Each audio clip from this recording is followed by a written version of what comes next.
When people want to describe the conservative mindset, they tend to bring up Chesterton's fence, the analogy that says if you stumble across a gate or a fence in a field, then you don't dismantle it or leave it open just because it's in your way, because you can't see the second order effects of changing something in the environment. All the sheep and the cows in the field could escape, for example. Whereas the impulsive person, the revolutionary, will demolish something without any consideration for the effects, the unforeseen consequences that result.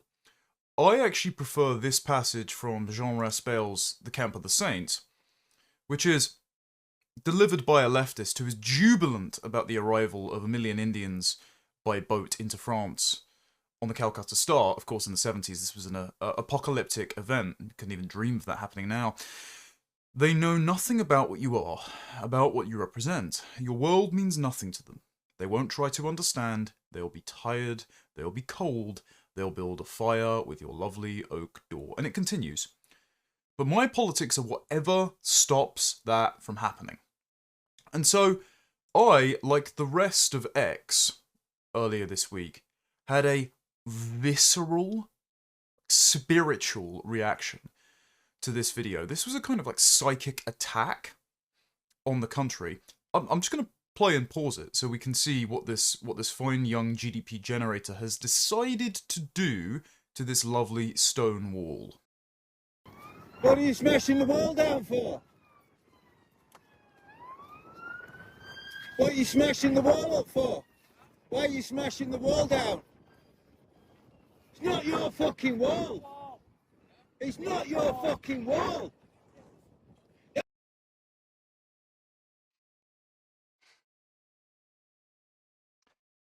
As the chap who's filming says in the video, these walls are hundreds, possibly thousands of years old. And it's not that they haven't been damaged before. It's that they have been continually repaired by the stewards of the land, who have a degree of technical expertise by making these dry stone walls. Think of Gerald from Clarkson's Farm, right? He's a bit of an eccentric character, kind of hard to understand. The series makes a long-running joke of it, but it's genuinely tragic when you think he's unwell. Without him, the farm wouldn't run. Without him, the walls wouldn't be built. The animals wouldn't stay in their pens. People wouldn't be fed. The countryside wouldn't be beautiful.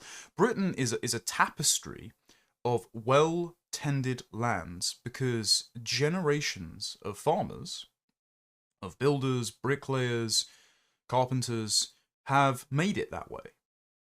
And not only are those skills dying out because that generation is dying out, because for some unfathomable reason, if you actually cared about the health of the country, cared about its aesthetics, we have moved completely into a digital service economy and discouraged people from taking up those trades.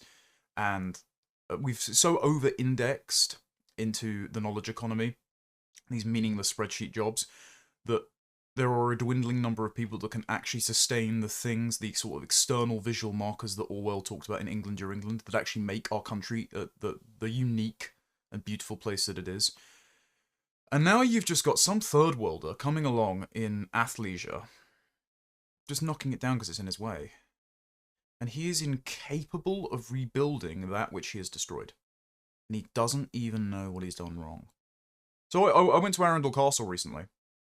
And beautiful building. One thing I noticed, no bag checks, no metal detectors, no security, because there was basically no diversity. But as I was walking around, you see the armory, the bedrooms. There are various volunteer pensioners that just stand around telling you wonderful facts. My wife said it was like a real life version of Animal Crossing. You see the people to whom all of this resonates. They sustain it because they deeply feel that this is theirs, that they possess it. There's something of value here. And as we were walking around, we were looking at these wonderful wood carvings and the fact that the bedding had been embroidered to match the curtains. And we said these skills are all in short supply. You know, people don't do this wood paneling now. Instead, everything's a new build. Everything is made expediently to generate more GDP, to just cram in more raw bodies in the same amount of square footage. And the people that they're obsessed with bringing in at the expense, the quite literal expense, our tax money, but also at the expense of the social texture and the aesthetics of the country, is this guy. Who is just going to destroy it without a second thought because he doesn't understand any of that. Our civilization means nothing to him. He doesn't understand why we value these things. To him, it's just in the way. As Carl Benjamin is fond of saying now, well, he's coined the term, but I don't think he's actually fond of saying it. You do not understand these people. You do not think like them. You'll never understand these people, and they won't try to understand you. They will just be angry that you have temporarily inconvenienced them. I've just watched you chucking bricks trying to smash the fucking wall down. I don't care, it's not your wall. There's a path up there off the main road. There's a path on over there. This is not your property, dude. You can't just go around smashing shit up because you want to go through it. It's not yours. This is the main theme of this video. This is why so many people were angry. It's not yours. And he only just takes his headphones off to come over because he doesn't like the fact that he is being rebuked for just doing the first thing that popped into his head without any consideration for second order consequences. Chesterton's fence works when you're dealing with the revolutionaries in your own society. The camp of the saints is the political posture we must adopt, because now there is no conversation possible with people from a completely different civilization that doesn't value the things we value. They're not actually revolutionaries. They just don't understand why the things that you love are of value to you, because they are not of value to them. And if they are just temporarily in their way, they will smash them up, and they are incapable of repairing it. They will not reproduce our civilization. They will destroy it out of either habit or spite. Shout at you? I don't care, dude. It's not your wall. I've just watched you and videoed you smashing the wall up. It's not your wall. Then leave it the fuck alone then. Then leave the wall alone. He doesn't understand consequences. There's no recognition behind those eyes. Just a vague incomprehension of why he's being told what he immediately wanted in that moment, because he has no impulse control, is wrong. He does not understand why you're shouting at him. He does not understand why the wall matters. He does not understand why you love your civilization, because it is just in his way. He is getting from A to B for no discernible reason, and the love and care and expertise that was put into that wall for hundreds of years is of no consideration to him. It's a dry stone wall. It's been up for hundreds of years. Dry stone wall, hundreds of years. Cost thousands of pounds per metre to put it right. And you think you can come around here and smash a fucking hole in it because you want to get through? Walk down there, there's a fucking gap in the wall down there. He just keeps shrugging. He doesn't care.